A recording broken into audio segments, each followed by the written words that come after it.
All right, this meeting of the Parks Board is now in session. Usually we just do a call to order and we go straight to public comments, but this month we actually have 3 new members. So I was going to let each of them introduce themselves. Daniel Gilligan, Jack Hilton, and Linda Pearsall. So we'll just start with Daniel. Hello, I'm Daniel Gilligan. Wonderful to be here. Longtime resident of Raleigh, moved here when I was 3. Remember my first swim lesson in Optimus Pool and the first time I got off the wait list for a pottery class at Sertoma Arts. So very excited to be part of this board and realize the expansiveness of what all the parks do. My name is Jack Hilton, newer resident to Raleigh. I've been here for about 8 years. But I think, for me, wanting to get involved in the parks was getting married last year and looking around my wedding, and maybe half of the people that were there were people I met doing adult rec sports, kickball, dodgeball, making use of these great public spaces that we have. So, since then I started a bocce league, and we play at Oakwood Park. There's about 200 players playing, and so I've got to see firsthand how important these spaces can be for high quality, urban public life. So, just wanted to pay it forward and try to be the best booster I can for having good spaces here. I'm Linda Pearsall. I've got a long career in conservation, working with the state, and a lifelong appreciation for natural areas, and want to make sure that I help the city acquire, manage, protect the important natural areas that are part of the parks program. Awesome. Well, welcome to the board, y'all. I love the breadth of experience. We're going to get all of you guys on some committees soon, and again, welcome to the board. All right, now we will pivot to public comment. We actually have 3 public comments today. Calvin Curvin, Helen Curvin, and Robert Hubbard. So if you guys want to take your position up here.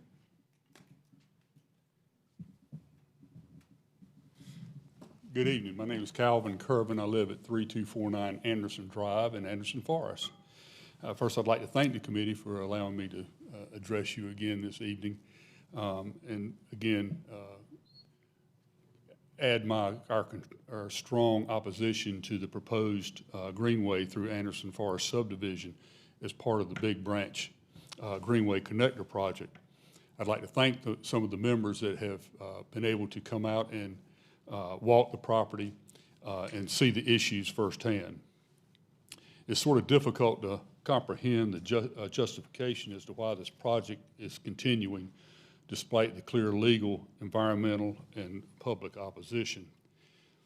In 1986, the developers of Anderson Forest filed a deed of dedication for scenic greenway easement purposes with the Wake County Register of Deeds. The city accepted this dedication, which clearly states the easement intended for scenic purposes only. The deed specifically states, quote, "There shall be no excavation, dredging, removal of loam, rock, sand, gravel, or other material, or any building of roads, sidewalks, paths, or trails from or upon the scenic greenway easement property," end quote. This restriction is clearly a fact of which maybe the Parks and Recreation Department may not be aware of. The parcels of land are private property of the 9 homeowners, not the property of the city, nor the homeowners association. Furthermore, on June 25th, 24 last year, Anderson Forest homeowners formally withdrew this easement under North Carolina General Statute 136-96, which was duly filed with the Register of Deeds. Additionally, all 44 homeowners in Anderson Forest have signed a petition opposing this greenway segment across the 9 lots bordering Big Branch Creek. I have copies of the petition, which I've given to the chairman and I believe all y'all have it now. With all these facts, not enough for the reasons for the city to reconsider the environmental consequences only adds to the long list of issues that we have. The irony is sort of hard to miss. The city emphasizes concerns of an impervious surface runoff, yet seems to disregard those same concerns when it involves our neighborhood. Anderson Forest lies downstream and below the North Hills development, and the recent sewer line pipe replacement project by the city resulted in the loss of protective vegetation and has consequently intensified erosion and flooding in our area. An impervious greenway would only add to these problems. You can finish your thought. I'm sorry? You can finish your thought, Okay, Mr. thank Kirkman. you. Stewardship of the environment should not be selective. We hope the committee will strongly urge the Parks and Rec Department to abandon any plans for a greenway across these lots. The legal restrictions, environmental risk, community opposition, and increased implementation cost all point toward pursuing a more reasonable and responsible alternative. I thank you for your time and appreciate the extra time. Thank you, sir. Thank you.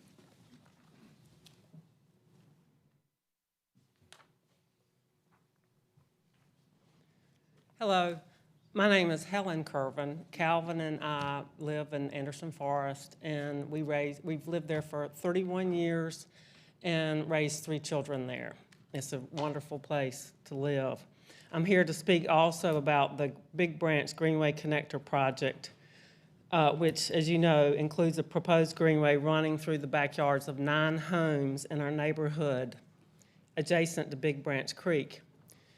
As Calvin outlined a few, there are many problems with this plan. But tonight I want to focus on the upcoming public engagement phase 2 process, which is expected to begin any time now. The schedule says it's late spring of 2025 for public engagement. Last August, the city conducted a phase 1 public engagement survey with 4 route options. 3 of the routes placed the greenway through our backyards. Only 1 option used nearby streets and avoided our properties. That street side option received the highest support. 49% of respondents chose it. The next most popular route had only 24%. Our neighborhood believes that support for the street side option would have been even stronger if the survey had fairly and accurately described our backyards. We've shared the inaccuracies and misrepresentations in a letter to the City Council, which we've brought copies for you all tonight. And I made 1 copy of the map so you could see the inaccuracies on the map. But I'm sorry, I brought one copy of that. Last week, we learned that the proposed path would be constructed within 7 to 25 feet of the creek bank. This is within Zone 1 of a riparian buffer, which is the 30-foot buffer from the top of the stream bank, that buffer width. That under North Carolina environmental regulations is supposed to remain undisturbed. The buffer plays a critical role in preventing erosion, reducing flooding, and filtering pollutants. Unfortunately, the recent tree and vegetation removal during the recent sewer project has already caused increased erosion and flooding in this area. Adding an impervious greenway in this area would only make it worse. Further, the administrative rule for Neuse River Basin riparian buffers states that paved greenways, and I quote, shall be located outside Zone 1 unless there is no practical alternative. Again, the North Carolina... You can finish your thought. I have 1 sentence, Yeah. one more sentence. We respectfully ask this board to urge the city to abandon any plans to build a greenway through our backyards. If the city still insists on pursuing this greenway route, we ask that the challenges and impacts be shared with the public honestly, accurately, and in context. And lastly, if I can say one more thing, I've heard from the city, they referenced a riparian buffer rule that has been replaced. And the quote that I shared with you came from the newer rule. And I'm happy to give you the rule if you're so inclined to want it. But thank you for your time. Thank you.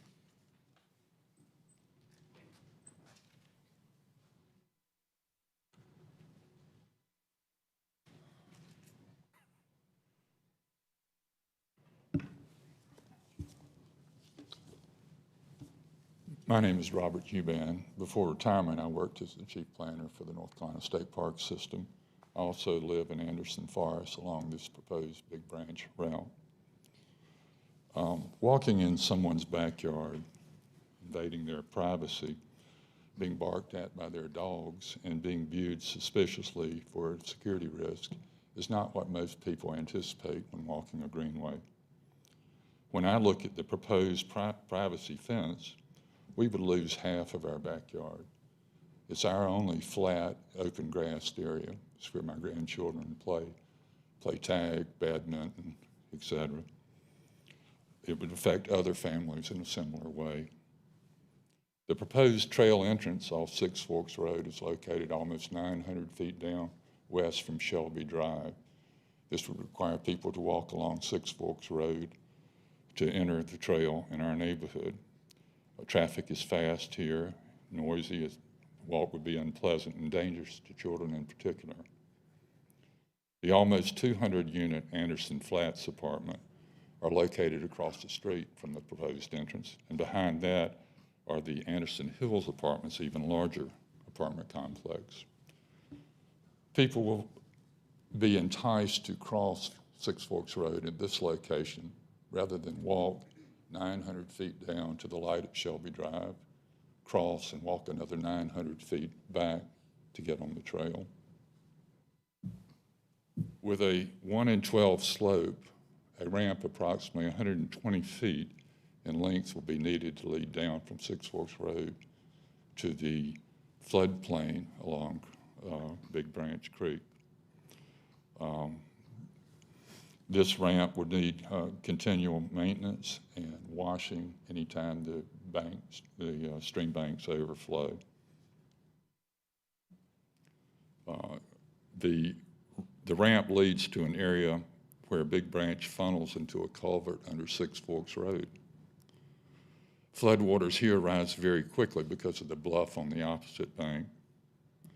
They're swift and very powerful. Anyone that was unlucky enough to be caught in these would be swept under Six Forks Road into that culvert and likely drown. Almost all the riparian buffer here is gone due to erosion and the sewer project. If Crabtree Creek is high, then Big Branch slows down and stops, creating a holding pond in this area that can last for hours and even well into the next day. After such events, the trail would need to be washed to remove the slippery sediment. Upstream on our neighborhood near Calvin and Helen's house, a structure will be needed to cross a riprap drainage channel. Then a bridge, finally, to cross Big Branch as it exits our neighborhood would also be required. The cost of initial construction of 3 structures and continuing maintenance of these on such a short segment of trail, I think, is excessive. When land acquisition costs are added in, it becomes even more unreasonable. Finally, I believe that better alternatives exist, such as using Hines Drive or perhaps Industrial Drive to connect. Thank you for your time. Thank you. All right. Next on the agenda, we have the Raleigh Youth Council report by Miles and Finch.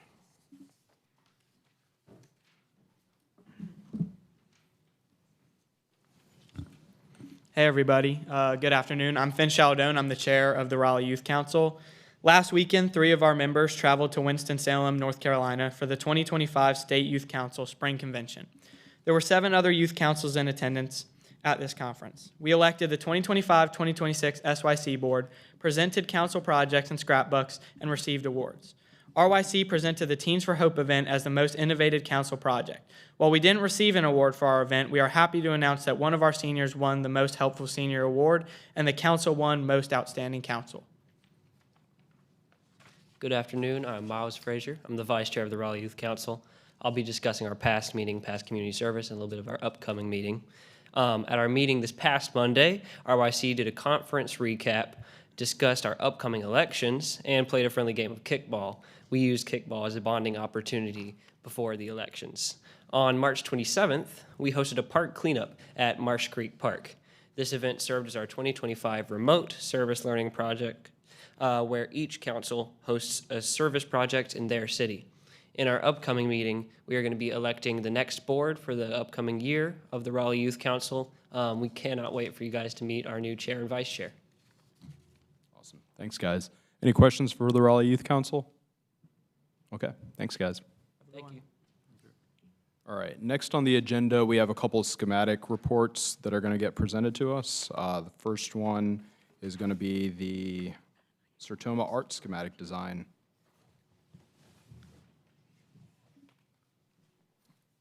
Let me pull it up.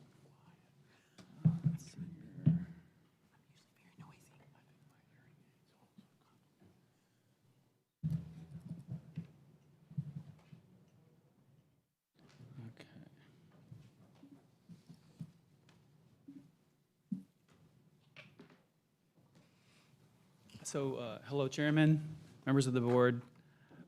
This is the schematic design for the Sertoma Art Center. I'm Terry Naranjo, Capital Projects Manager for representing Parks, but I'd also like to quickly acknowledge our other PM for this project. Dale Tiska is here from Engineering Services.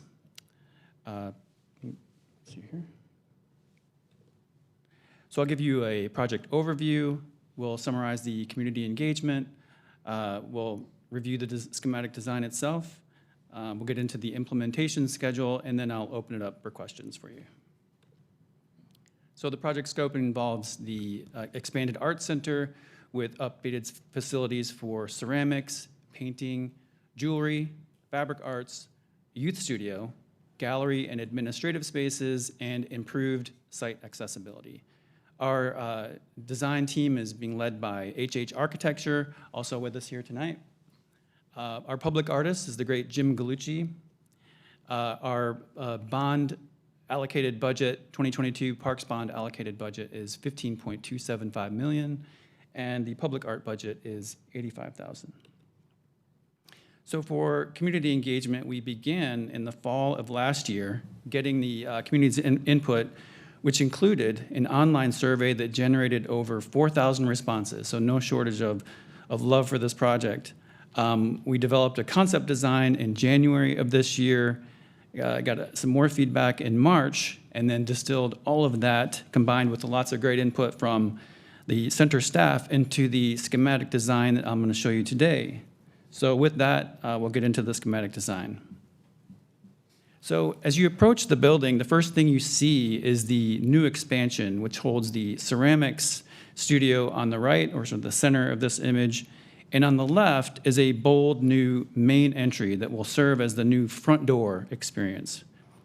The design team really thought through how the new expansion interacts with the existing building, both from a programming and space planning point of view, but also with regard to architectural form.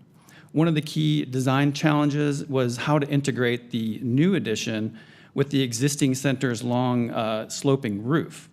So the new entry, the new main entry that you see there, really it mirrors both the shape and the volume of that space to create a dialogue, if you will, between the old and the new. And you're going to see this a little bit more clearly in the upcoming sections on how these two interrelate. In contrast to that dynamic entry that you see on the left there, the adjacent ceramics wing to the right is a more simple and clean form, really to prioritize functionality and efficiency, but does provide some visual interest through the subtle variations in the facade, such as the push and pull that you see there, which actually also responds to some of the interior programming that you'll see in the floor plan. Just to touch on the windows, very carefully positioned to offer privacy and to help us manage the interior climate, controlling heat gain, and really trying to optimize, create some optimal conditions for working with ceramics.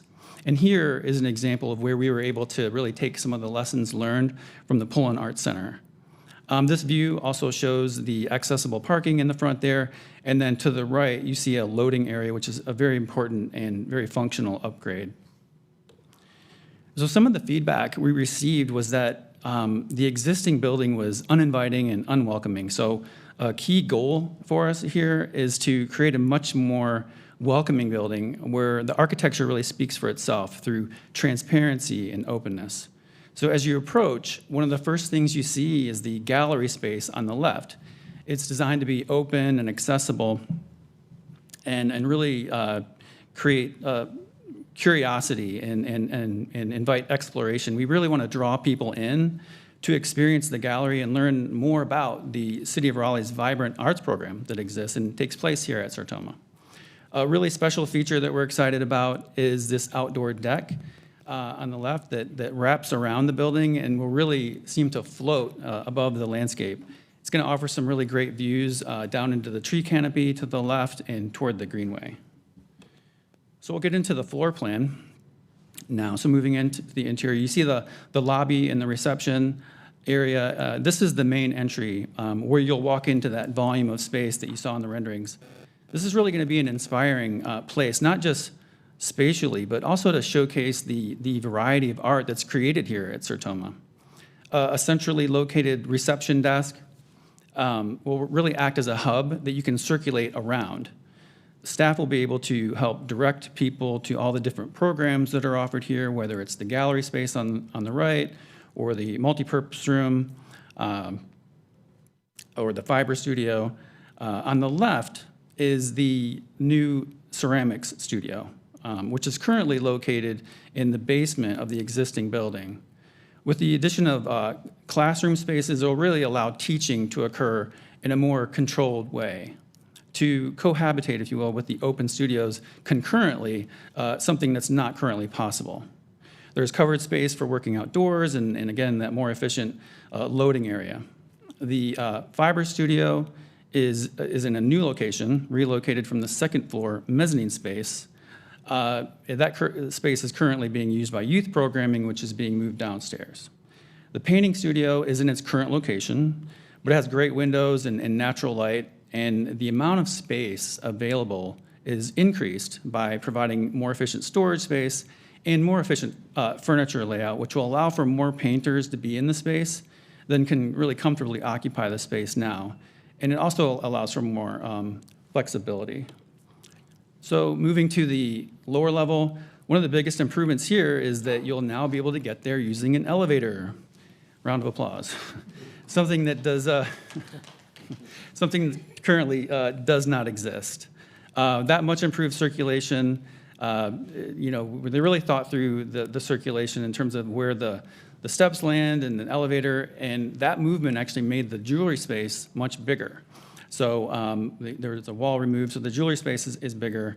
And then you have the youth program, the youth studio here at this level. There's a dedicated ceramic studio and then the open programming, and really felt like this location made a lot more sense because you can provide a lot more connectivity to the open spaces that are around it, and then you see the connection to the nearby playground as well.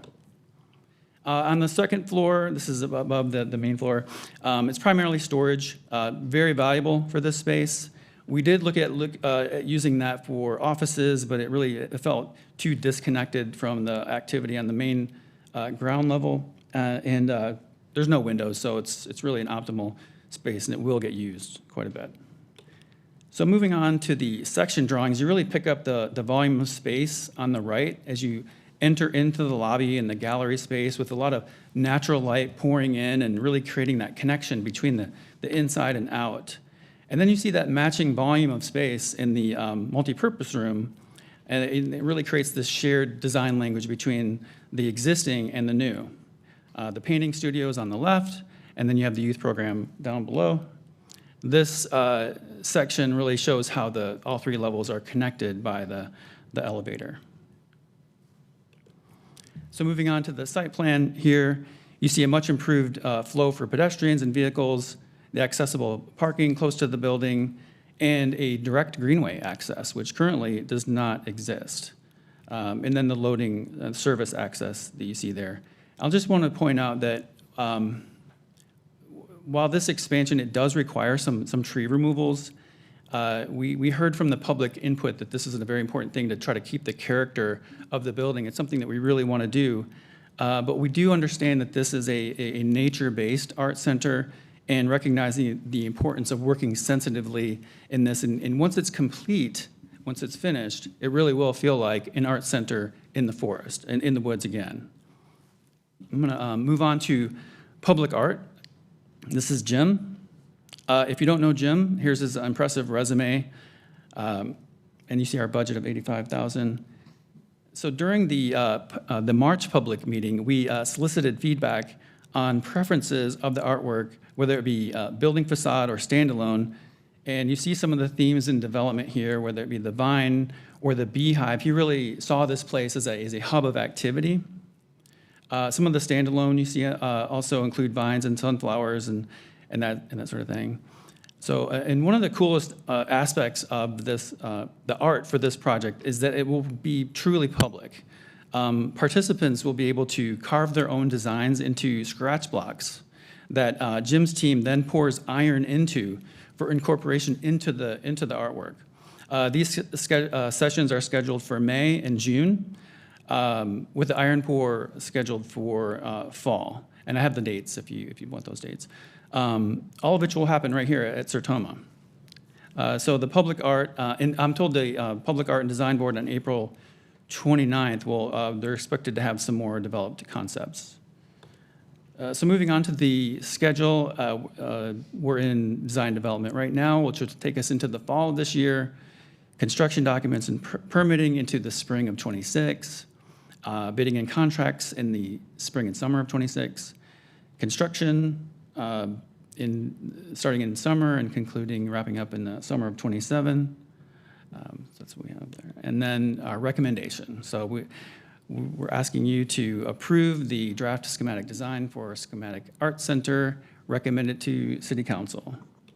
So with that, I'll take some questions. If I can't answer them, we have some support staff that might be able to help as well.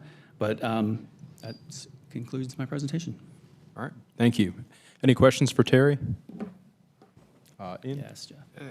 It's a great design. I've been involved with this, or at least watching it from the start. Are there any opportunities for either living roof or living walls? Living walls? Or living roof on this project? I wouldn't say there's not opportunities. I would say that right now we're currently in design development, and that's feedback that we can certainly, incorporate or take, but not to promise anything at this point, but it sounds interesting. Doug? Excuse me, I have a question about trees. I didn't see any replacements in the, oh, I'm sorry. Thank you. Trees are a concern. I didn't see any pictures of them, of replacements in the renderings. Do you have some plans for replacing trees? And the other topic is stormwater with the new loading dock and the paved areas. Have you some kind of stormwater that Yes. into a stormwater garden or cistern or something like that? Yeah. All that's very, very important to us and to the design team, and it is in progress in terms of specifically how we're going to deal with that. But the taking into consideration stormwater and doing some green infrastructure, we do have opportunities for that, and it's going to be a very important component to this project. With regard to trees and tree removal, we will be planting some, but the goal really is to carve out as little space as possible within the existing trees, and then preserve that canopy and really maintain the buffers that we have between. There's nearly 400 feet between where we're going to be impacting and the lake, so it's a pretty good distance of trees that will not be impacted. But additional trees, definitely, we're going to try to see where we can do that, and then try to maintain through careful excavation, really limiting the amount of excavation that we need to do to try to keep that canopy in place. Thank you. I think city projects need to set a good example for tree replacement. We have too shallow, maybe that's not the word, but the scope of our tree planting is limited on private property, but using some imagination, we may be able to demonstrate to private property owners the opportunities for them to make their homes and places of business look special when we do a good job with our city property. As to Ian's suggestion, the transfer station has some apartments behind it that have green walls next to their garages. And I think is a real simple example, again, to show some not just talk, but intention to demonstrate the capacity of design to include these kind of features. Right. Steve? Just a quick question on the, with the parking that's currently in place, will it remain as a park and go service? The existing parking, so the scope of this project isn't intended to really address, we don't really have the funds to change any of the, well, what we are thinking about doing is locating some additional accessible parking in spaces that are currently not accessible, because we know that front area is going to fill up pretty fast. Right. But we did create a better connection to that parking lot from the building. So you won't have to, it's a more direct route. But your question was about the I'm sorry, not park and go, park and ride. That's a park and ride lot for yeah, Raleigh that would Transit. be maintained. Yeah. Yeah. Great. Okay. Linda? I want to echo Doug's concern about trees, and I appreciate your comments about protecting existing canopy and looking for opportunities to replace what has to come out. Also, the concern about rain gardens and pervious parking, if there's any way to incorporate that, and energy conservation, that I appreciate the beauty of that large open area as you come into the place. Just all that glass makes it hard to keep energy costs down, and maintaining the canopy is really key to that. And then I'm curious what use numbers for Sertoma are, and if you don't have those in your head, somebody else might? Use numbers, you mean the total numbers of anticipated, I don't know that we have. We have about 400 different classes, Uh-huh. about 5,000 hours that come to those classes, so multiply that by every. That's great. Good. And the park in general is very busy. Well, I have several friends that have used the Art Center and sing its praises, so, yeah. Thank So you. it was 400. Yeah, the number of classes every year, and then like the Cliff Award. We can't hear you on the mic. Yeah. We will send you those numbers. Pretty much there is a wait list within minutes of them going live. It is one of our busiest, because we only have 2 art centers, but Sarah's got tons of data and we can Yeah. circulate it. Okay, thank you. And Kate? So I have a question related to that. So with the expanded art center, will the capacity for classes really expand also? Yes, the opportunity for classes, this will be run much more efficiently. So programming and that sort of thing. I don't know if someone wants to, if you want to talk about the programming in terms of the number of classes. I mean, one of the things that's not possible right now with ceramics is the ability to have dedicated classes take place while the open studios are happening concurrently. So that's definitely going to increase in terms of opportunities. You want to repeat the question? Question about how classes and studio space will change. Will change. Well, it certainly will change, and of course, we learned when Pullen closed that people don't stop making art just because your facility is under construction. We are anticipating sort of a multi-pronged approach. We're currently building capacity within our studio artist community. If they have home studios, if they have studio space, that they can expand capacity to do firings, to do shared space workshops. That's always a great skill progression, and it's always good to have more studio spaces. Of course, we're going to look at working with our partners, Pullen Art Center, the Craft Center, and other maker spaces, taking advantage of any capacity they might have and working with them on what's the schedule going to look like, what do we anticipate needing to find places to keep people working. And then, of course, there are some programs that do not require as much sophisticated technical equipment. We don't need the electricity, jewelry and ceramics, things that are really chemical or equipment. We can't really, clearly we can't do that quickly. It's expensive. It takes a lot of construction to build a facility. But painting, some printmaking, we've got a small glass kiln. There are programs we should be able to put at different facilities, and it's probably a good way to test out some programs across town, but also close to where it's currently located, to make sure the folks that are already participants. So we've got folks that have been coming since it opened in 1970, when it was just a small part of town that wasn't much going on. So we want to make sure everyone can still participate. But it will be a challenge, and we do hope this is a smooth, efficient process, and we don't have to keep anyone out of the studio for too long. Thanks. All right. Any other questions for Terry? Daniel? Yeah, you had mentioned that the relocation of the pottery studio was good for pottery environmentally. Is that because it's moving from below ground to above ground, or? I think you said something to that effect, but maybe I misunderstood you. I know that it's definitely going to be an improvement to people's needs, because they currently take a lot of materials downstairs, up and down the stairs. There's no elevator currently. So it's just a much more efficient layout for that use. Did that answer your question? I'm not sure. Sure. Okay. I can. I guess I'm. I have one more response to that. If I'm thinking of it correctly, it's now on the south side of the building, which I would think is going to get more sun and therefore be harder to control environmentally. But is there like technological improvements in the insulation and things? I see. Because it's a new build. So it's one of the reasons why the windows and the glazing that you saw on the new addition were limited. The ceramics director of ceramics, Andy McKenzie, has been really influential in helping to create the space, taking lessons that he's taken, that he's learned over his extensive career, and also lessons from Poland. So that environment that we're creating for the ceramics is really intended to be optimal.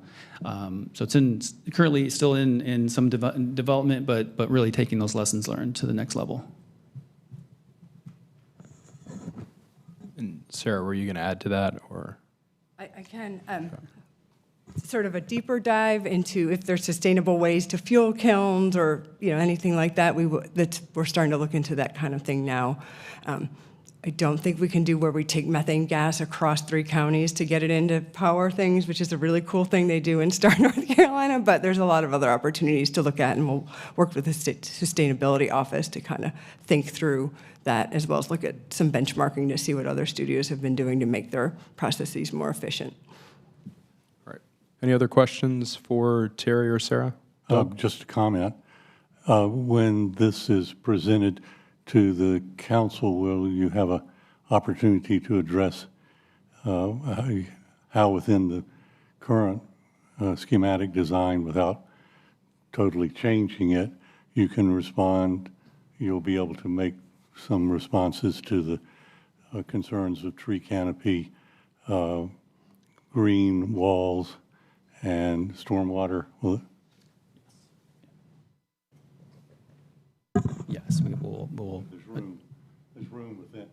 There's room within the schematic design that you have to give some address that to a certain extent. Oh, no, we thank you for those comments. We can look at incorporating that. Was that a yes? Yes. Good. Just to be clear, at this level, we don't go into that level of design on what wall's green, what's not, but what we can address is, what we heard is limit tree impacts, address stormwater runoff, and as you go further, how can we make the building more environmentally resilient? All right.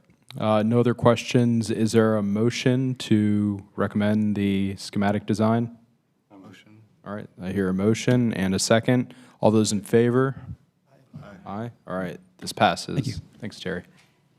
All right. Next up on the firing block is Emma Lyles with River Cane Wetland Park schematic.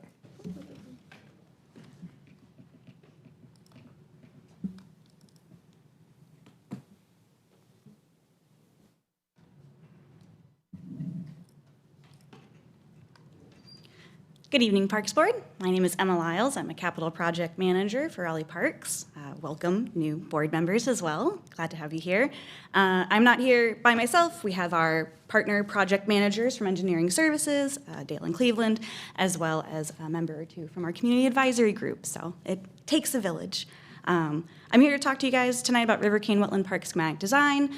Just a quick reminder of our vision statement for the park that was put together by community input during the master planning is inspired by the Beaver Dam Creek wetland. River Cane Wetland Park will connect visitors to nature and serve as an inclusive community hub, providing nature-based recreation, multi-generational activities, and enhancement of the natural environment.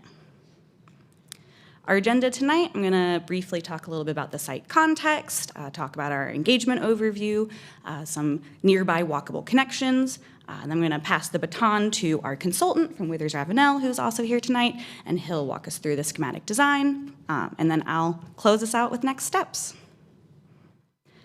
So, for those of you who need a little refresher or are brand new to the project, River Cane Wetland Park is in Council District B, up here by the star. It is right off of Lewisburg Road after the split from Capitol, as you're kind of going towards 540. I just wanted to highlight really quickly our nearby parks. We have Spring Forest Road Park right here. That's a very small line. We'll make that bigger for you guys. Right here, we've got Spring Forest Road Park. And then right here, we got Buffalo Road Athletic Park, Marsh Creek Park, and then Green Road Park. So our park is perfectly filling a gap in our system. This new park, we're very, very excited for it. Want to talk a little bit about the engagement that we've done so far too. So we did extensive engagement during master planning. During the schematic design phase, we just went through one round, but we did our usual engagement methods. We met with our community advisory group again, did a public open house again, pop-up information tabling at community events, meeting people where they are, an online component that matched all of our in-person questions. We relied heavily on our community connectors to also make those connections with the people in the community. And we had our first public art event, which was a combination with an invasive species removal work day, which was really exciting. And I'll get into more details about that later in the presentation. And then just wanted to flag that we will have lots more engagement around public art moving forward as well. So, quick note about the site context and some walkable connections. Really just want to give a shout out to the park planning team for all our wonderful work here, securing some public-private partnerships to get Greenway connections built directly to our new park. Where River Cane Wetland Park is located, it has the opportunity in our Greenway master plan to connect north up to Spring Forest Road Park, south to Marsh Creek, and over to Beaver Dam Creek Wetland, or through the Beaver Dam Creek Wetland over to Neuse River. All of these are challenging connections, and we are very excited to work with the development that is coming in across the street, all across Kyle Drive and across Lewisburg, to get these connections built. So we are one step closer to having this be walkable and accessible to the community. We are going to get 3,000 feet of trail built through these partnerships, and approximately 5,000 new residents are going to come into these new developments, and we'll have walkable access to this new park. And at this point, I'm going to kick it over to John. Thanks, Emma. Good evening, Parks Board. My name is John Blasco. I am a landscape architect and senior project manager at Withers Ravenel. I've been leading this project really since its inception as a master plan, which I think a majority of you have probably seen at some point along the way. So it's good to see you again. Again, welcome to the new members. Also a longtime advocate and proponent and consultant for City of Raleigh Parks, Recreation, Cultural Resources. So thanks for having me. Just a quick reminder for those who maybe haven't seen this in a while or those who are new to it. This is about a 27-acre parcel. We've got a large, big component of wetland there to the on the right side of the site plan image. That's part of that's several acres, which is part of a larger, almost 100-acre wetland system. So, and then we've got a small stream that kind of runs west to east that bisects the site. If I could figure out how to point, I'd point it, but yeah, maybe more. Here we go. You can see the stream right through here. Here, I can help you point. All right. And you can draw like that. Oh my God. Clear that. Yeah. But all right, so you got the stream that kind of, it's not going where it's supposed to, but that's fine. Sorry. So if you can see the mouse pointer right here, there's a stream that kind of runs west-east that feeds into the wetland that kind of bisects the site. The upper northern portion is fairly flat, much more developable. South of the creek is a lot more wooded, a lot more topography, a lot more going on. So As you look at this, you'll see our major development up top, and I'll do a zoom in here in a second. And then south of the creek is a much more subdued development approach. We've got some asphalt trail. This white line that kind of zooms around is asphalt trail, which then connects to Jalen Street in the neighborhood. So there is connections from the neighborhood. Some things that maybe have changed from the master plan that we presented back in September, I think it was, is we were showing some asphalt trails to connect to these streets down here. Those have now been really just taken away and now become natural surface trails, sort of a hiking trail. Reason behind that was there's so much topography there. In order to grade those trails in would have been an insane amount of disturbance, a lot of tree removal, a lot of earthwork, which on one hand is really not great for the environment, not great for that character, but also was really expensive. I think we had almost $100,000 savings just by taking those trails out. So it was a no-brainer, but again, we don't want to forget the neighbors, so we are proposing more of a natural surface, mulch kind of hiking trails, so you still have that access through there. Another change from our master plan is the boardwalk has been somewhat realigned. This is kind of our signature piece of the park. We call it the Boomerang Boardwalk. The intent is to be able to get out into the wetlands to see the ecology, to not just move from A to B, but to be able to stop in the middle and really look. Maybe at some point there's an opportunity for some education classes, that kind of thing. I think there's opportunities for some signage, interpretive signage, artwork, as Emma will talk about in a minute. But as we got more detailed data on the streams that are within the wetlands, we were able to sort of realign that and make it, that we're making the right crossings. We're not, we're really reducing the amount of tree removal to make that happen. And then the other change you'll see is in the parking lot. We've made some changes there to, based on, on conversations with the fire marshals, we didn't need a full turnaround space. They could pull the apparatus in, put out a fire and back out. So that actually reduced some of the paving we had in there, reduced some of the potential additional access points. So zooming in a little bit more, you can see that parking lot a little bit better now, but it's a parking lot. It's boring. It is what it is. But it's definitely less of an impact that we had before. But where the fun stuff is there is to the left, to the right of the parking lot. Again, not much has changed in terms of program. We've got a basketball court. We talked about at the master plan being more of a short court. I think we've kind of scaled that back just a hair to be more of a half court. That way maybe we don't have to fence the whole thing in. We can leave it a little bit more flexible, not take up as much space. We were starting to kind of push closer to the road than maybe we were comfortable with. So making that smaller allowed us to pull away from the road some more. We've got the playground there, which we're working through, or we'll start diving into those details here in the next month or two. And then we pulled the restroom further away. The restroom in the previous plan was more up in this area. We've actually pulled it further south into the site. That gets us better access for fire access. It gets us better visibility as you come into the park. You've got clear sight lines to all the different amenities. So those are some positive aspects of that. Which you'll see here, this kind of big green and pink and purple blob, and down here, these are all proposed green stormwater infrastructure devices. Our stormwater group has run through the calculations, and based on our current stormwater laws, we're low enough density that we don't need to provide stormwater control for the site. But just because we don't have to doesn't mean that we shouldn't. So we're actually taking the step to go above and beyond our regulations to collect stormwater coming off the parking lot and then collect stormwater coming off the hardscape of the playground and basketball court area. So. But I think that's a really great opportunity for us to kind of show what we care about.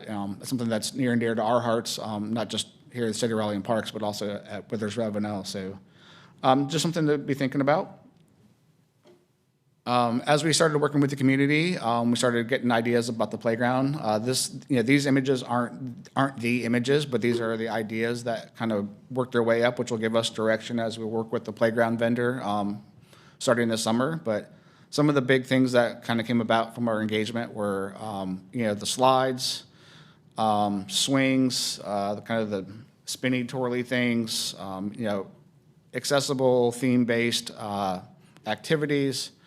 And what you'll notice, I think, about a lot of these different images is they're very group-based. It's not a single user. It's an opportunity where 2 or 3 kids can use the same piece of equipment at the same time. So the idea that they're more inclusive, they're more engaging, and then also at the point where you can have a parent and their child in a swing, or you can have a kid who's maybe mobility challenged can still interact with the other kids, so that it's much more inclusive is what we're going for. On the south side of the creek, there was a kind of a beige blob that you might have saw. That's our proposed nature playground. So kind of thinking about some more nature themed. There it's not going to be the big towering slides. It's not going to be the big swing sets, but thinking more about climbing opportunities, balancing opportunities, stepping opportunities, things that maybe become more of that nature-based. And then being where it is in the woods, you've got a ton of more acres that are just a natural playground. So it's kind of a good jumping off point where we can really think about how can we program a small piece, but then really give the kids an opportunity to bounce from there and roam the woods and play in the woods. So, and then here's just an image or two of what we think the boardwalk might look like. We are partnered with Clark Nexon Architects, who've done a great job working through this process with the boardwalk. So again, the idea is the opportunity to be able to not, to go from A to B across the boardwalk, but also sort of at the apex to be able to stop and look. Thinking about, that visibility, the open railings. Obviously, it's kind of hard to see on the screens, but there's, wire mesh through there. So the idea is that, that mesh is there for safety, but it's also more transparent. We want to try to keep that transparency is really critical. That way, if you're a kid and you're 2 feet tall, or if you're in a wheelchair, or you're not blinded by this big, massive timber railing, you can still see through and see the wetlands and get that same experience. So that was really important for us. And just one more look at it. If you're up on the boardwalk, this may be a little deceiving. I don't think it's going to end up being this wide, but again, the idea is that there's a place to sit and look, but also a place to move. So you can see the bikers can still kind of get through. And the way we've designed the overall flow is that, as Emma mentioned, that Greenway comes from the north. It'll come into the park, and maybe I should just go back to it. Oops, but that the Greenway will actually come in from here, and the intent is that the Greenway flow is really around on the asphalt path. So for those, for the bikers, for the runners, for the fast-moving, that's the intended motion. And then it's a really hard 90-degree turn onto the boardwalk, and that was intentional to help slow people down, to make it more of this space rather than just a thoroughfare. So I just wanted to point that out. But yeah, we're really excited about where we're headed, and I think one of the things that makes us really special is the inclusion of public art that Emma will talk through. Thanks, John. The public art portion of this project is quickly becoming my favorite part, and I'm so excited to share with you guys tonight. Our artist that we chose is Austin Camille. She is a multidisciplinary artist, and she has come up with the wonderful concept called a habitat, a home. So she wants to do multiple pieces in the site that look through different native species eyes to see how this park will be their habitat and their home, but also pair it with we as the community, how we will view this park as a habitat and a home as well. The art event that we did with her is being, so far, is very poetry focused, and so she's looking about incorporating that poetry, really getting behind the meaning of what a home is to people, and that's gonna be part of the artwork. She's met with a lot of naturalists and scientists and residents already. She's so ecologically minded about it all. It's so wonderful. They've talked to some of our staff, Brian England, Celia Lechman, our staff, at our nature preserves and wetland parks already, but also reaching out to Wake Audubon and just trying to be a sponge and learn as much about our native flora and fauna to help interpret it for our community. And also a part that I wanted to highlight that they are including is the mentorship aspect. This is actually something that was requested by our community advisory group when we put out the call for the artist. And so Austin will be working with a local emerging artist as we move forward in the process to get them a part of this. And this is one of their early concept drawings. I'm going to read a little bit for you from Austin. So this is spotted salamander leaves, metal and plexiglass leaves, large enough for kids to play under. The plexiglass inserts would be colored so as to cast spots onto the ground and whomever is playing underneath, causing them to resemble different salamander species. And this is envisioned to be on one of those southern trails, kind of in the nature play area. They're thinking about a lot of different pieces, and I think it's going to be really like a scavenger hunt, exploratory thing. You go through the site and you learn and you find, and it's going to be great.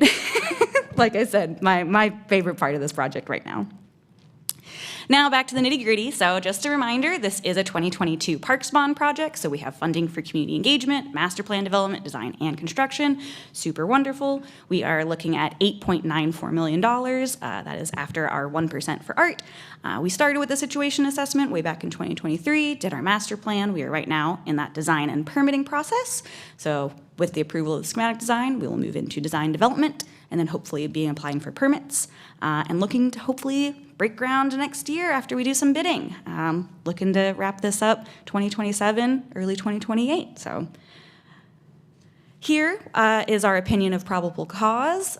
Big huzzah, we are in budget. Woo!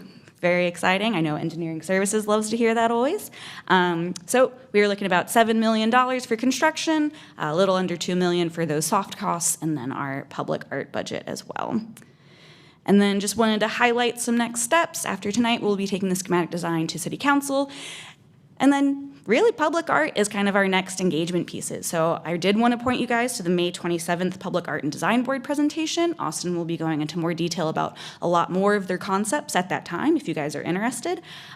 This is just the review by the board where they can give feedback, so nothing is kind of solidified yet.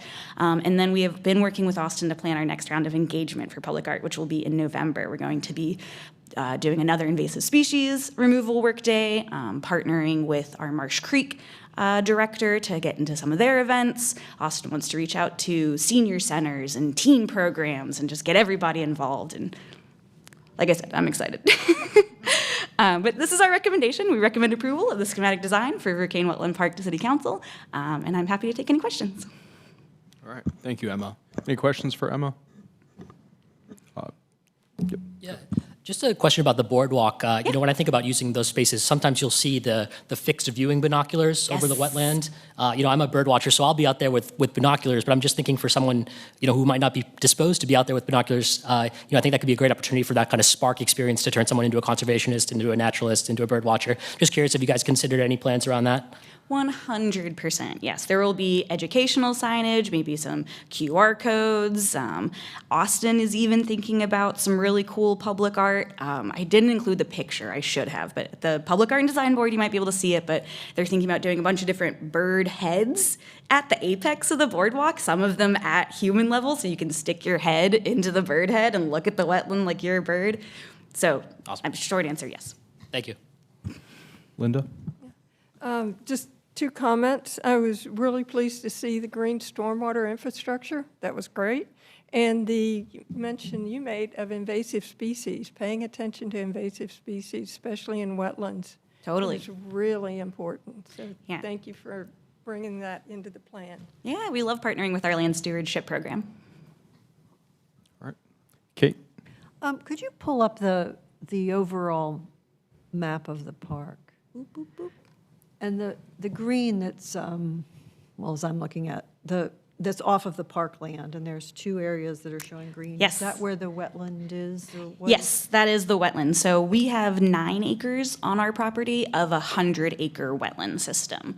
And it goes just a little bit north, mostly out east towards the Neuse River. Okay, and is that all in private ownership? Is that? We have some greenway easements acquired for it. We have talked about partnering with Wake Nature to do a bio blitz on our property and along the adjacent greenway easements. We didn't get it last year, but I do think that we're going to be trying again to get them out there. Usually when we have an undeveloped park property with adjacent greenway easements, we kind of think holistically about all the land at once, and so that is definitely on the docket. Nice. And I'd have just one other comment. So I do a lot of work in another park that's on another beaver dam. Yes, I know you guys took our name. And we also have a lot of river cane or switch cane. And I hadn't seen it until very recently, but there's a small part in our park of the switch cane that's seeding. Ooh, And very I cool. thought, and it hardly ever seeds. Yeah. And I thought, oh, this is really sick. Yes. And one of the maintenance staff, Brian Bass Gardeners, came down and he looked at it and he realized what was happening is it was seeding, and it's really cool to see. So just so anyone who's interested in switch cane, a place to visit. Yeah, 100%. Thank you, Kate. All right. Any other comments or questions? Oh, go ahead, Ian. This might be more of a general, but after what happened at Walnut Creek, is the standard for boardwalks now to be concrete or synthetic unburnable? Yeah, so that's a FRP. It's a little technical for me. I might ask John to come talk. He's got the big brain on this. Yeah, certainly. So what we're looking at is it's a product called FRP, which is fiber reinforced polymers or fiber reinforced plastic. It's similar to fiberglass. It's fairly strong, not quite as strong as steel, but it's also extremely light. You can actually hand carry beams. 2, 3, 4 guys can carry beams, hand carry beams into the site. So where we're at right now with the structure at this point, we're still very early on in the design process. We're getting our geotechnical exploration done actually this week. They're out there doing their testing. But the preliminary look at it is that we're looking at timber piles, pressure treated timber piles for the structure. Then using this FRP as a beam, and what that will also allow us to do have longer spans with fewer piles, which will be advantageous from impact and from a cost. And then looking at FRP decking, it actually comes with like a grate in it, so it's slip resistant, which is really nice. It's extremely durable.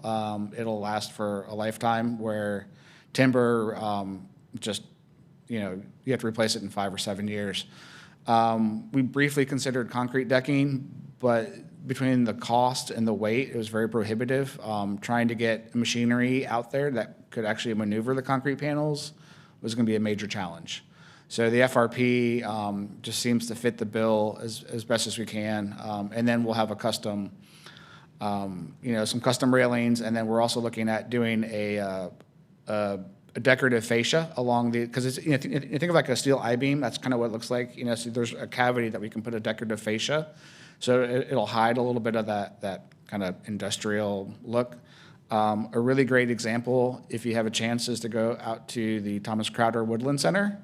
I worked on a project out there 4 or 5 years ago. I can't remember now, but we did a much smaller bridge, but we crossed a creek, and it's got the FRP kind of structure and then a much more custom railing system. So you kind of go down the stairs, across the boardwalk, take the trail, and you cross a big ravine, and that's probably a 20 or so foot span with no piers, which is pretty nice. Okay, thank you. You're welcome. All right. Any other questions or comments? All right, at this time, is there a motion to recommend adoption of the schematic design? All right, we have a motion. We got a second. All those in favor? Aye. All right, motion passes. Thank you, Emma. Thank you, guys. All right, next up is our director's report.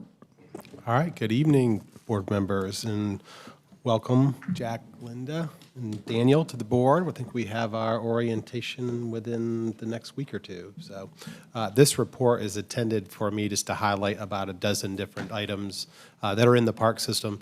In board docs, there is a link with some hyperlinks to some things. So a few things to highlight. One is that we bid out, so Lake Howell at Pullen Park has some failing issues. We bid out some of the repairs, but didn't have confidence in our contractor. So we rejected the bid, and council has to approve that. So that was on our last council.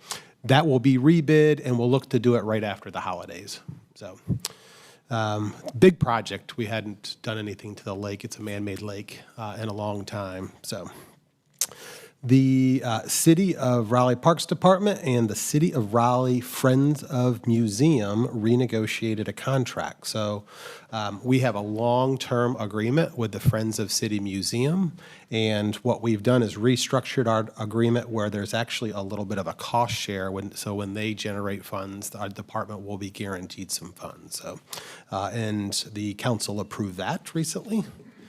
The other is we have a great link to a whole bunch of different volunteer opportunities. So April and May, before the weather gets really hot, is a great time to volunteer in the Parks Department. One of the things that came up with the with the installment of the Dreamville Festival is the impacts on the trees at Dix Park. So at the, let me get the date right, it is May, gosh, I gotta get my bifocals. There we go. May 27th at 4 p.m.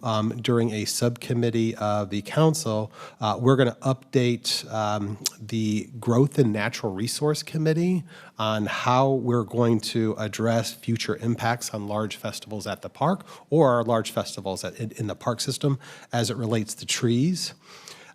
Also, we will give an update on the initiative that SWAT is leading related to the Leaf Out program. So a briefing with the council related to trees and special events and the Leaf Out program on May 27th.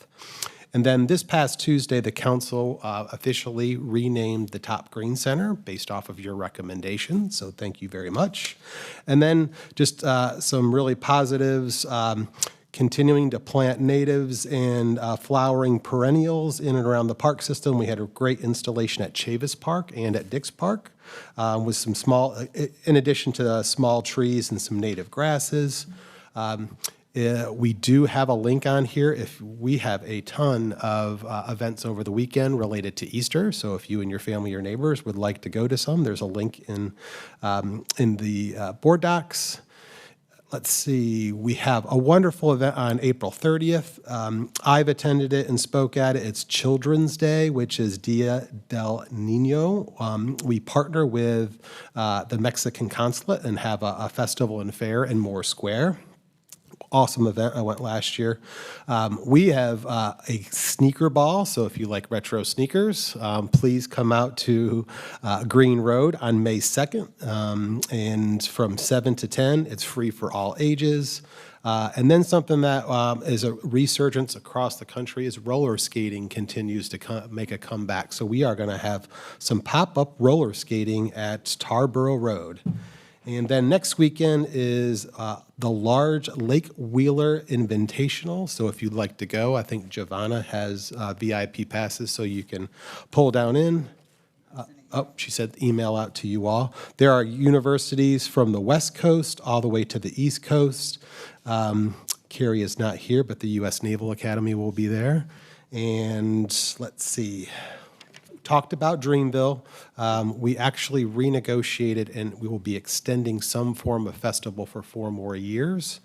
And we have a great campaign going on right now called Petals in Parks. So far, we've had 59 different individuals submit for a competition where they show themselves in some of our planted areas. It's just to celebrate spring and the pollinators. And then finally, one of our staff by Raleigh Magazine, her name is Abby Kellerman. She is the director at the City of Raleigh Museum, is considered a millennial maverick. So they identified 30 of the top people at the age of 30 in the triangle, and she is one of them. And the final thing will be is we have our annual adult recess at Fletcher Park on May 3rd. And then there's a link to zoning cases if you are interested. So happy to take any questions. All right, any questions for Stephen? Sorry, I didn't have my bifocals on, so I had to take. All right. I think that was a good report. No questions. Right. Thank you. All right. Next are our committee reports. So Parks Committee, you guys heard about the schematic design. That was the focus of our meeting this month. Fred Fletcher Volunteer Committee.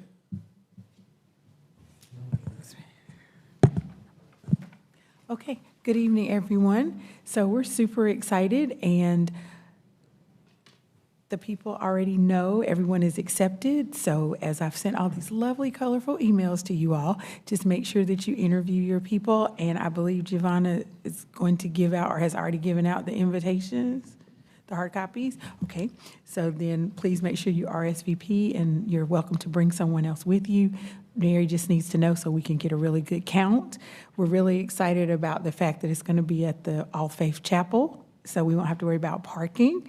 We're super excited about having our food in front, so that way you can come and meet with the awardee and all of the things with the live music and all of some of those exciting changes. Please make sure your dress is professional and that you're there between 5:30 and 5:45 for our group picture. And let me see, what else do I want? Oh, please be on stage by 6:50. And the biggest thing is when you do write your speech, make sure that you interview the people and that we don't just use the information from the program, and that we stay on time, because Mary's very serious about that time. As you know, we're lucky to have Elizabeth Gardner as our MC again, so we want to make sure that we are short but sweet and inspirational. Thank you so much. All right, thank you, April. Any questions for April? I just have a comment. I called my responsible person, John Price, who is the Youth Volunteer of the Year. Boy, like you say, I've got to prepare that statement. But he's basically a coach, and whoever was responsible for selecting these people, he being an example, did an amazing job. I'm still trying to work out how to compare him with Ted Lasso, because he has some observations about coaching and youth and parents and referees that if I had recorded that, it would have been exactly what people needed to say. So I'm going to try to keep it briefer than what I just did, but he was a fantastic credit to our people that select these awardees. Yeah, and just for the new members, if you guys aren't aware, the Fred Fletcher Awards are the awards that the Parks Department gives out to city volunteers. And so it's a dozen categories, and it's just people that have done tremendous work. They've been nominated by people. We have a committee that's led by April that selects those winners. And then the Parks Board members actually get to introduce them on stage. And it used to be at the Martin Marietta Center, but this is exciting. As April said, it's going to be at the Dix Chapel this year. So it's really cool to go to and just listen to. And next year, you guys will be able to volunteer to present people. All right, next committee report, Greenways. Couple things. Frog is in its fourth and final week of our scavenger hunt. If you haven't got out to find Fritz, Fred, Flora, and Fran, you have this weekend to do that. We're going to run it through Earth Day. In our committee meeting, we had a stormwater presentation about the collaboration that they're having with parks, particularly on improving stream restoration and working on some of our minor drainage issues. We had a presentation on the proposed Swift Creek Greenway, which is a connector between Lake Benson and Lake Wheeler. The glow-in-the-dark striping has been installed in the Innovation Corridor, which is between Kiwanis Park and Industrial. The sidewalk connectors, the medallion breadcrumbs that we've been talking about, will be installed this summer. And there's a rollout of a new food truck pilot program that will be in May. The city has designated 6 spaces for reservation of food truck at Falls Dam, Anderson Point, Lake Johnson, Walnut Creek, Buffalo Road, and Shelley Lake. You can pre-rent. A couple of them are food carts. I think 4 of them are food trucks. All right. Any questions for Jeff? Nope. Okay. And sustainability, Kate? Well, first of all, the Tree of the Year nominations are closed, and so there are 15 really special trees that have been nominated, and voting started today, this morning. And I'm excited to say that there seem to be some trees that are starting to get a lot of votes. So I'm hoping we end up like last year, where they're competing trees down to the last minute.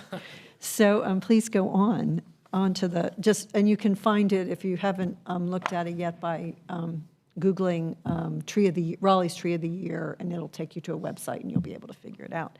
And please vote. The voting ends on the 23rd of April, and then the winner will actually be announced at Earth Day, Arbor Day, which is going to be held at Dick's Park on, it's Friday, April 25th. And actually, it's from 4 to 10. There are lots of different activities, including the reason it goes to 10 is because there's a movie. So that's a fun event and one to attend if you can. It's good for kids, too. So we had a really good meeting of the Sustainability, Wildlife, and Urban Trees Committee. And then for those of you who are new on the board, we call it SWAT. So you don't have to say all of that name. So we had a really good meeting, and we did two things, really. One is that the City Council back in last year asked us to help oversee creation of a plan for the city overall for protection and planting of additional trees on city-owned land and right-of-way, and also ways to encourage more residents to plant more trees and protect their trees.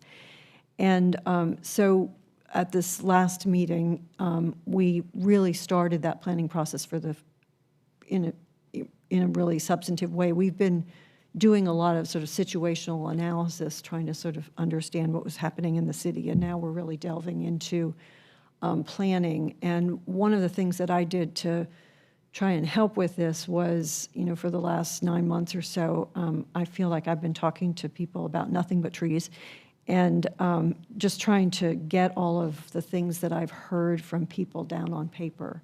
And I've really had a great opportunity to talk to all kinds of people, everything from, elected officials, former parks leadership, to people who work in parks now, to leaders of nonprofits, all kinds of different people. And so I just put together a memo of all the things that I had heard from people, all organized into different issues.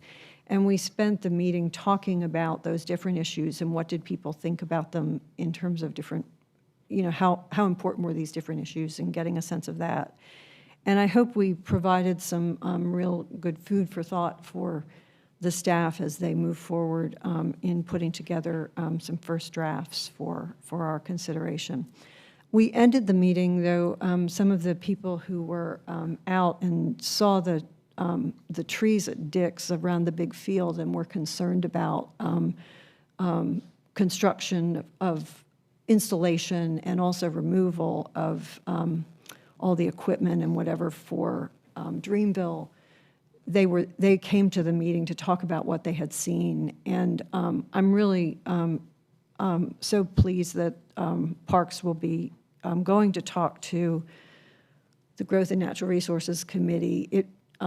With all the discussion that we had about it, it certainly seems that the city has the guidance about protecting trees on its land and on parks like that. And it's like, how do we make sure that the resources and the time are there? Our trees are such important assets in this city, and I know that everybody in parks feels that way too.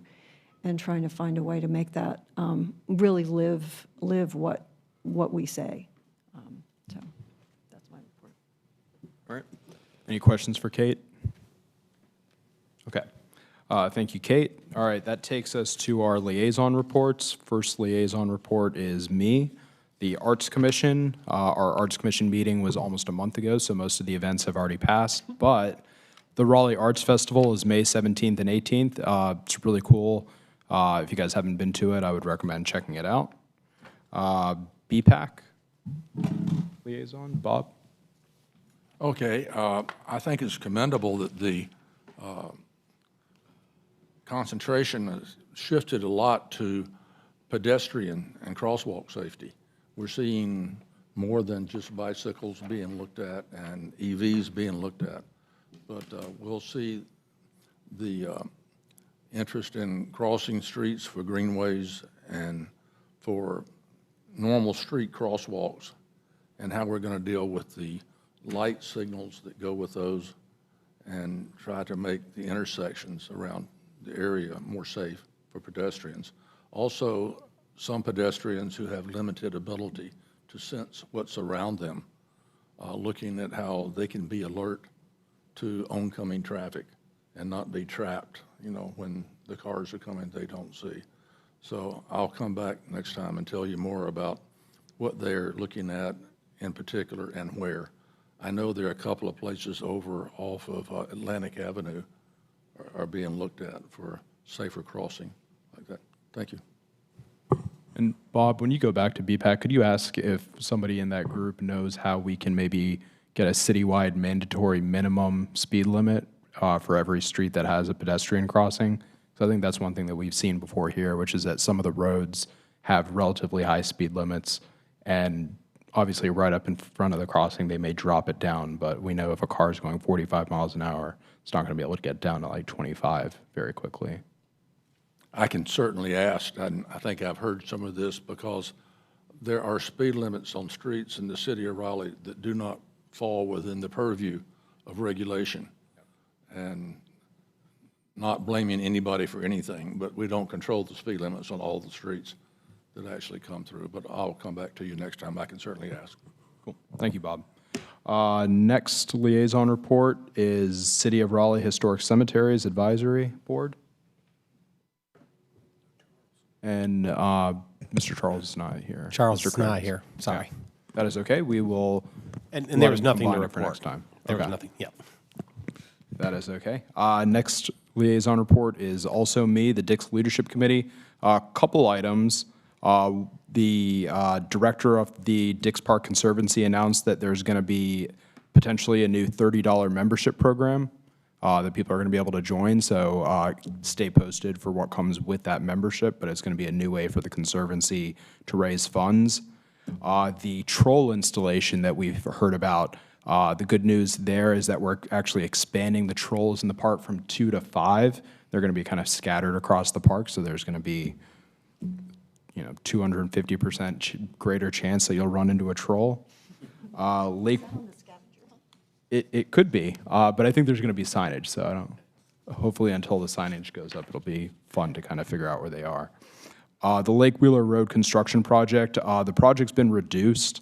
The bidding exceeded the budget, so no longer, if you guys are familiar with that project from the diagrams that have been shown, the construction that's west of the railroad is no longer in the Lake Wheeler Road plan for right now, but that'll be probably addressed in a future project. Gibson Play Plaza is fully staffed, so that's good news. That is going to be opening later this spring. And then the DHHS transition that we've been hearing about is actually accelerating, so that's happening ahead of schedule, which surprised me, but that's good news. All right, next liaison report, Historic Resources and Museum Advisory Board, Mr. Havener. 2 dates. The Moore Square Music Garden dedication is Saturday, May 17th at Moore Square at 11 a.m. And the HRM Advisory Board Networking event is Tuesday, May 20th at the boarding building again at 6 p.m. Should be getting an invite for that. All right, the next liaison report is actually a set of liaison reports. It's the Parks Bond Community Engagement Liaison reports. I'm going to pass this list down. Most people on the board have seen it, but for our new members, for the Parks Bond projects, there's community engagement groups. A lot of them have already met and finished up what they were doing, but a lot of them have not. And for each of those, we have Parks Board liaisons that meet with them. So a lot of the community advisory groups are just made up of citizens just like us, but they don't necessarily have the background for the Parks Bond projects. So our role is really just to kind of be a fellow citizen that just knows a little bit more and can kind of guide them in terms of what they can look out for, and also bring that information back from each community advisory group back to this board. So I'm going to pass this down. The spaces on both pages that are yellow are blank. You don't have to sign up right now. I'd be surprised if you did. But just take a look at it, see if there's some projects that kind of speak out to you. They might be in your neighborhood. They might be one that you like going to. And you can sign up now if you know you want to, or you can wait, or you can email me or Giovanni just to let us know that that's something that you're interested in. And even if it's not yellow, if it's full, if it's me. You can take my spot on any. I'm sure there's some other people that want to give up their spots, but just take a look and see which ones speak to you. And you can just look until the end of the meeting. Any other groups? Oh, go ahead, Kate. I just was, the fact that DHHS is giving up its land sooner than expected is in some ways exciting and in some ways probably daunting. And I just wondered if Stephen had any comments on that. Yeah, it's a great point. There's very few things that make me nervous in this role, but inheriting 1 million square feet of old buildings is one of them. They've been a great partner. We meet with them every 2 weeks, so we've known internally, but they've been more outright, and even in their own communication, that they're going to begin moving this summer. So we've been openly sharing that you might see a lot of trucks and so forth. Their tentative time frame is to begin moving at the end of the summer and to be out in the spring, and then they have to clear out their buildings. So that might take them a little time. So working with the manager's office and the council on what that looks like from a resource perspective is one of the topics that I probably talk about every day. Question. They have to clear out their buildings. Are the buildings going to come down? A majority, so the master plan recommended, right now there's 1.2 million square feet of buildings. The master plan recommended going down to about 700,000 square feet.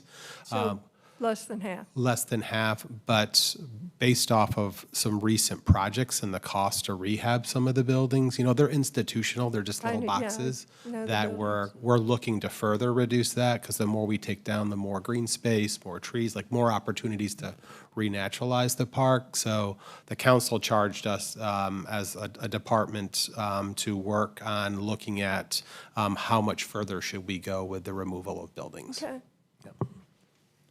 Okay. Stephen, can I add to that? Yes. I believe that most of the buildings that are going to be removed at Dick's are actually west of the railroad. Yes, all of the buildings west of the railroad are removed, except for the small Flowers Cottage, which is actually going to be turned into a little bit of a food and beverage place in the future. Are the underlying utilities like sewer, water, power going to remain so that if the Parks Department wants to do something later, it would lower the burden? Yeah, so west of the railroad, actually there really isn't much need for utilities. We actually, there's a water line that will eventually come through the western portion of the campus, and the utility department has agreed to put in some hydrants for us. So if we want to do something in the future, taps will be there. It's a pretty sophisticated labyrinth of utilities, of which our consultants said everything that is on that campus needs to be replaced. So stormwater, water. I mean, we have unfortunately hit taps of there, and we've knocked out the entire campus because it's all daisy chained to one another. And the electrical grid will need to be redone. So yeah, but in addition to having all the buildings, lots of gray hair about how are we going to pay to put back some of the utilities we need to create the park we want. Okay, so thank you. Yep. All right. Any other Parks Bond liaison meetings? Did anybody meet? No? Okay. Nominating ad hoc committee is not going to be meeting for a while. We have a full board, so that's exciting. And work plan committee, Giovanni has sent a note out. Folks should have gotten either changes that they wanted to make to the work plan to her or to Jeff or to Ian, because actually Ian is going to be chairing kind of the crafting of that. There's still going to be a little bit of time that you can get some information back. Basically, we're basing the work plan off last year's work plan and then incorporating changes. Committee chairs, if you guys will just take another look at your section of the work plan and bounce it off your committee members, very good chance you guys want to keep the same work plan, but some of the work that we did last year we've achieved. We don't need to keep it in there. So just in the next few days, take a look at that, and sometime in the next 2 weeks, the folks that volunteered for the work plan committee are going to be getting together. It's the folks from last year. Doug, I think you volunteered as well, and I believe Carrie did as well. So we're going to try to find some availability where we can get together and hash out the work plan. For the folks that are new, the work plan is something that we issue each year. We put it together, we present it to City Council. It's essentially, if City Council approves it, it's kind of their charge to us, this is what you guys should do in the next year. We've gotten a little bit more involved in creating the work plan over the past few years, so we have a chance to have some input. I know you guys, it's kind of short notice for you that you just joined, but I will make sure that last year's work plan gets to you so you can take a look at it and kind of see the areas that appeal to you and what you would want to kind of be able to speak to. So, yeah, Giovanni said that. Oh, okay, fantastic. All right. All right, and then chair report. Before, Mr. Chair, one thing that I did not highlight is the City Council has formed a special committee on boards and commissions. Okay. So I didn't have it. Is that because of us? No, no, actually not. Some of the boards have existed for years and they don't get quorum. And council members had saw some boards had some duplicity. I'll use the example because they talked about it. We have historic resources and museums and historic cemeteries. Both are focusing on historic assets. And the Historic Cemeteries Group has expressed they feel like they have fulfilled their mission. So there's a discussion on whether the scope of historic cemeteries goes to historic resources. So that's a good example. I think the rest, nothing has been discussed about the park board, but there will likely be a survey that comes to everybody here that says, how do you feel about your work plan process? Do you feel like you're supporting the mission and the goals of the city? They haven't defined when that survey would come out, but if you get it, that's the context. So holistically, they're looking at, there are about 25 boards and commissions, then there is another 25 organizations that the council also appoints people to who are not boards and commissions. So collectively, they're appointing people to about 50 different organizations. So they're trying to get a handle on how to be efficient and effective. So contextually, if you get an email about boards and commissions, there is a subset of the council looking at them. So. Chair report, I'll keep it short. You guys have all gotten the invitation. The retreat is a little bit over a month from now. It's May 30th and 31st. The subjects for those two sessions have not been finalized yet, I don't think, unless we have. We finalized them. Yes. Okay. All right. We'll circulate. I was assigning a time to them, so I'll send them to you and Jeff to make sure you're fine with how much time we're doing it, and then we can put it out. Yeah. But as I think I've said at past meetings, this is our first retreat in 2.5 years, I think. So it's great to be able to finally do this again and kind of get together, bond as a group, bond with some of the staff members.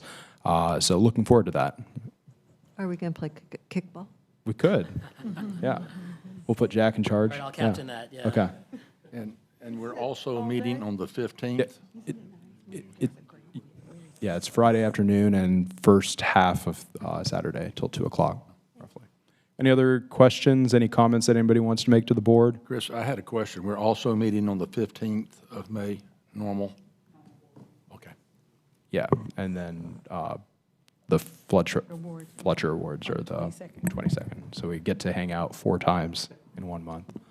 Chris, just to put it in your minds that the June meeting will not be on June 19th because that's Juneteenth. It'll be scheduled for the Wednesday, June 18th. Okay. So that's already on the books for June 18th, same time and same place, 6 in here. And is the city doing a special Juneteenth celebration on Juneteenth?